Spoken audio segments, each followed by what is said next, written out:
une rampe, enfin une montée, et puis on accélère un peu quand on descend. Mais rassurez-vous, nous allons encore monter et dépasser les 500 dans quelques secondes. D'accord, donc là on est en montée, tout est normal, on a un petit peu ralenti, on va repartir. Martin, vous avez senti ce tout petit ralentissement ou pas du tout? Martin Gouès, en direct du TGV, vous m'entendez? Ah non, Martin ne nous entend plus.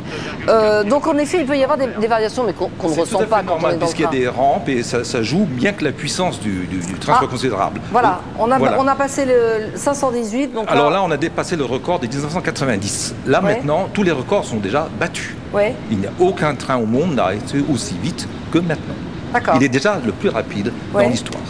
Et là, l'objectif, c'est quand même aujourd'hui d'essayer d'arriver à combien? Je ne sais pas, je ne peux pas vous le dire. Je peux vous dire que la vitesse de 600 km/h est à peu près impensable, d'après du moins Yves Machfer-Tassin, un des plus grands ingénieurs, il me l'a dit hier soir. On ne peut pas faire du 600 à cause des problèmes d'adhérence. Mais disons qu'entre cette vitesse-là et 600, vous avez toutes les latitudes que vous pouvez estimer. 560, 70 peut-être. Martin, vous êtes de nouveau avec nous au téléphone? Oui, François, je vous entends. Là, le record est donc battu ici. Il y a eu des applaudissements au moment du passage des 515. Maintenant, tout le monde est de nouveau nerveux. La vitesse est vraiment phénoménale. On a une impression de vitesse quand on est assis dans ce TGV phénoménal. On est légèrement écrasé contre son fauteuil. On sent bien les virages. C'est vraiment très très impressionnant et la vitesse qui augmente toujours. Comme je vous disais tout à l'heure, la comparaison avec les astronautes, vraiment on n'en est pas loin, on a l'impression d'être vraiment dans une fusée. Donc vous êtes bien assis et collé au fauteuil, Martin. On a perdu Martin Gouès, mais il faut dire qu'à cette vitesse, c'est pas évident non plus de garder... Ce n'est pas évident de garder des liaisons. Vous pouvez remarquer le défilement des supports de caténaire. Vous voyez, c'est absolument extraordinaire. Il ponctue toutes les secondes. Vous voyez, absolument. Voilà. Le bruit doit être absolument infernal depuis l'extérieur. J'ai assisté au record à 515 en 90. C'était absolument assourdissant. C'est vrai. Et les cailloux du ballast volent sous les têtes. Ils sont entraînés par le vent de la course. Jean-Marie Messler, vos impressions en voyant cette progression continue? Vous croisez les doigts? Oui. Je dis jusqu'où iront-ils? Non, mais voilà, tout se passe bien. 560, nous y voilà. Des applaudissements autour de nous, car dans la salle de presse, tout le monde est rivé sur les grands écrans. Et à chaque seuil de vitesse, voilà les applaudissements successifs. Record de 81, record de 90. Et puis le record de jeudi dernier, puisque nous avons été à 568 et des poussières. Nous voilà à 567. Jouer son va-tout. Alors c'est maintenant que tous jouent. Absolument. Soit on décide d'arrêter, soit on continue.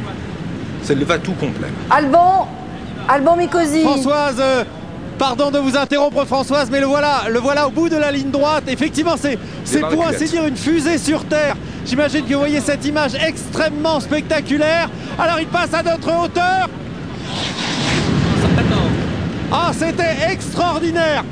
Vous avez entendu peut-être quelques applaudissements autour de nous, mais ici surtout, aussi on applaudit. Vraiment, il est passé d'une manière extrêmement spectaculaire. Je peux vous dire que ici c'est vraiment très très impressionnant. Vous savez-vous à quelle vitesse il est passé? En tout cas pour nous, on n'avait jamais vu un train passer aussi vite. Et ils ont fait 574. Hein. Ah non, manifestement là ils réduisent. Il y a coupure de traction là. Ils réduisent. Ils considèrent que 574 c'est en effet l'objectif qu'ils souhaitaient obtenir. 574 en miles, ça fait... Je n'ai pas ma calculette avec moi, mais... On va dire que c'est pas très loin de 350, donc ça devrait plaire au marché américain. Pour conclure, Monsieur Metzler...